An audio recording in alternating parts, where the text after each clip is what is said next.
I have yet to give a speech or have a meeting where somebody doesn't ask me the millennial question. What's the millennial question? Apparently, millennials as a generation, which is a group of people who were born approximately 1984 and after, are tough to manage. And they're accused of being entitled and narcissistic, and self-interested, unfocused, lazy. But entitled is the big one. And because they confound leadership so much, what's happening is leaders are asking the millennials, what do you want? And millennials are saying, we want to work in a place with purpose, love that. We want to make an impact, you know, whatever that means. We want free food and beanbags. And so somebody articulates some sort of purpose, there's lots of free food and there's beanbags, and yet for some reason, they're still not happy. And that's because they're missing. There's a missing piece. What I've learned is that I can break it down into four pieces. Right? There are four things, four characteristics. One is parenting. The other one is technology. The third is impatience, and the fourth is environment. The generation that we call the millennials, too many of them grew up subject to, not my words, failed parenting strategies. Where, for example, they were told that they were special all the time. They were told that they could have anything they want in life, just because they want it. Some of them got into honors classes, not because they deserved it, but because their parents complained. And some of them got A's, not because they earned them, but because the teachers didn't want to deal with the parents. Some kids got participation medals. You got a medal for coming in last, right? Which the science we know is pretty clear, which is it devalues the medal and the reward for those who actually work hard, and it actually makes the person who comes in last feel embarrassed because they know they didn't deserve it, so it actually makes them feel worse, right?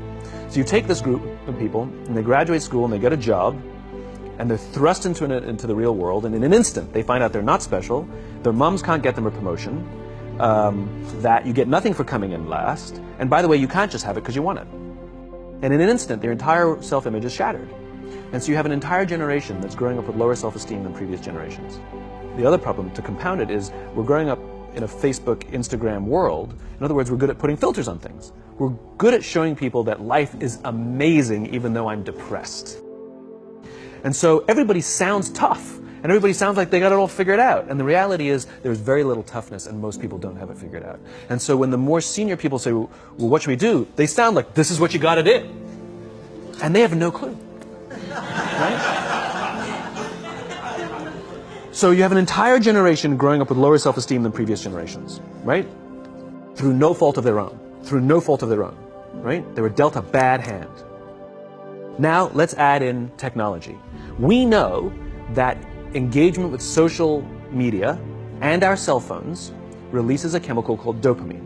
That's why when you get a text, it feels good, right? So, you know, we've all had it where you're feeling a little bit down or feeling a bit lonely, and so you send out 10 texts to 10 friends, you know, hi, hi, hi, hi, hi, because it feels good when you get a response. It's why we count the likes, it's why we go back 10 times to see if my Instagram is growing slower, did I do something wrong? Do they not like me anymore, right?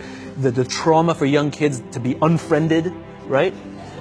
Because we know when you get a hit of dopamine, which feels good. It's why we like it, it's why we keep going back to it. Dopamine is the exact same chemical that makes us feel good when we smoke, when we drink, and when we gamble. In other words, it's highly, highly addictive, right? We have age restrictions on smoking, gambling, and alcohol, and we have no age restrictions on social media and cell phones, which is the equivalent of opening up the liquor cabinet and saying to our teenagers, hey, by the way, this adolescence thing, if it gets you down. But that's basically what's happening. That's basically what's happening, right? That's basically what happened. You have an entire generation that has access to an addictive, numbing chemical called dopamine through social media and cell phones as they're going through the high stress of adolescence. Why is this important? Almost every alcoholic discovered alcohol when they were teenagers. When we're very, very young, the only approval we need is the approval of our parents. And as we go through adolescence, we make this transition where we now need the approval of our peers. Very frustrating for our parents, very important for us. It allows us to acculturate outside of our immediate families into the broader tribe, right? It's a highly, highly stressful and anxious period of our lives, and we're supposed to learn to rely on our friends. Some people, quite by accident, discover alcohol and numbing effects of dopamine to help them cope with the stresses and anxieties of adolescence. Unfortunately, that becomes hardwired in their brains, and for the rest of their lives, when they suffer significant stress, they will not turn to a person, they will turn to the bottle. Social stress, financial stress, career stress, that's pretty much the primary reasons why an alcoholic drinks, right? What's happening is, because we're allowing unfettered access to these dopamine-producing devices and media, basically it's becoming hardwired, and what we're seeing is, as they grow older, too many kids don't know how to form deep, meaningful relationships. Their words, not mine. They will admit that many of their friendships are superficial. They will admit that their friends, that they don't count on their friends, they don't rely on their friends, they have fun with their friends, but they also know that their friends will cancel on them if something better comes along. Deep, meaningful relationships are not there because they never practice the skill set, and worse, they don't have the coping mechanisms to deal with stress. So when significant stress starts to show up in their lives, they're not turning to a person, they're turning to a device, they're turning to social media, they're turning to these things which offer temporary relief. We know, the science is clear, we know that people who spend more time on Facebook suffer higher rates of depression than people who spend less time on Facebook. These things balance. Alcohol is not bad, too much alcohol is bad. Gambling is fun, too much gambling is dangerous. There's nothing wrong with social media and cell phones. It's the imbalance. If you're sitting at dinner with your friends and you're texting somebody who's not there, that's a problem. That's an addiction.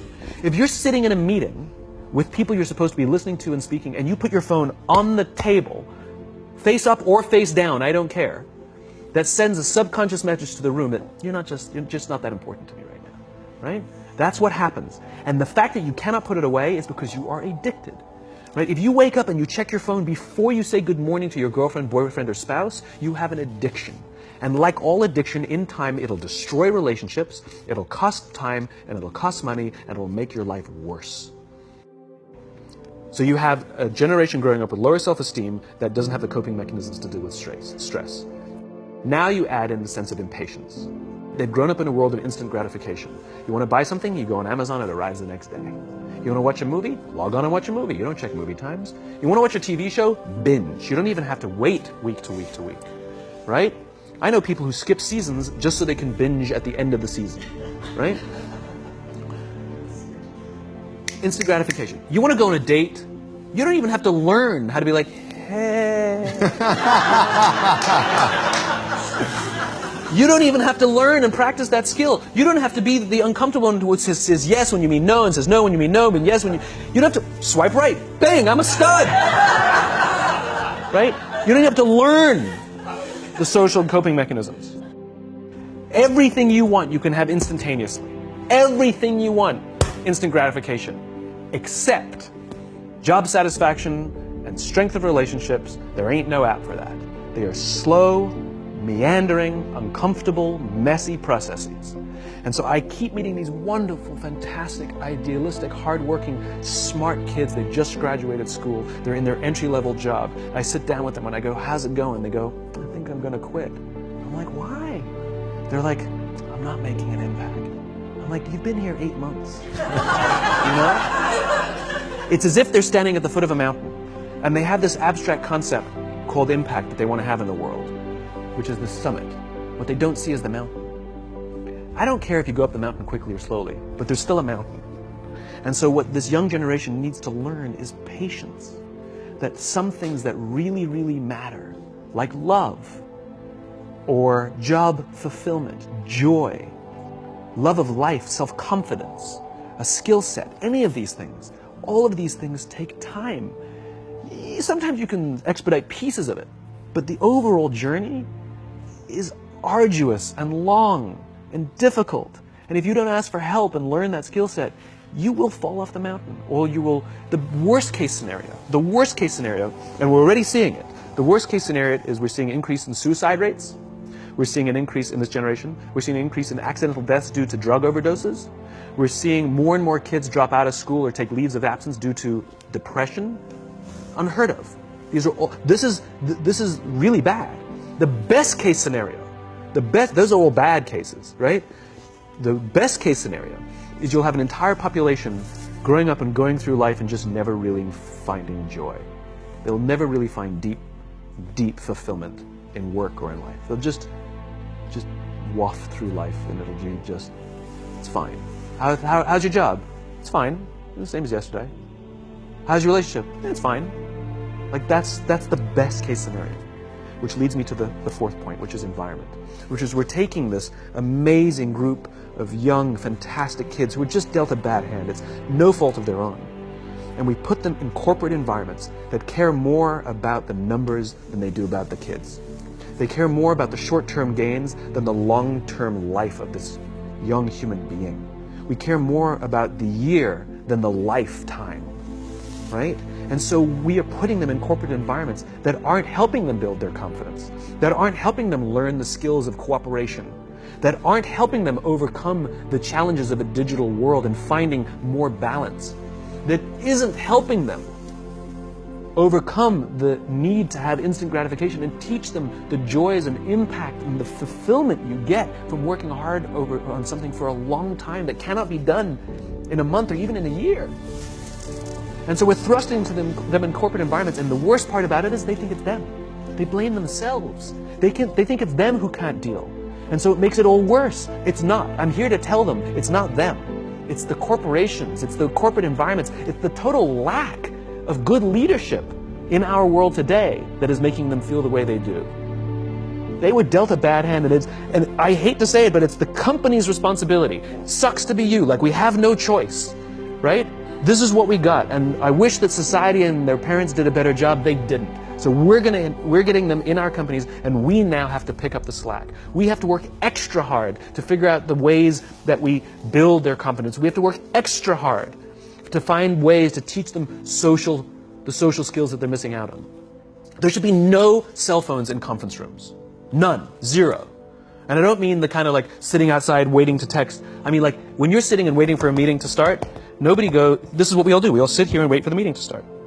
Meeting starting? Okay. And we start the meeting. No, that's not how relationships are formed. Remember we talked about it's the little things? Relationships are formed this way. We're waiting for a meeting to start and we go, how's your dad? I heard he was in the hospital. Oh, he's really good. Thanks for asking. He's actually at home now. Oh, I'm really glad. That was really amazing. I know, it was really scary for him. That's how you form relationships. Hey, did you ever get that report done? Oh my God, no, I didn't. I'll help you out. Can I help you out with that?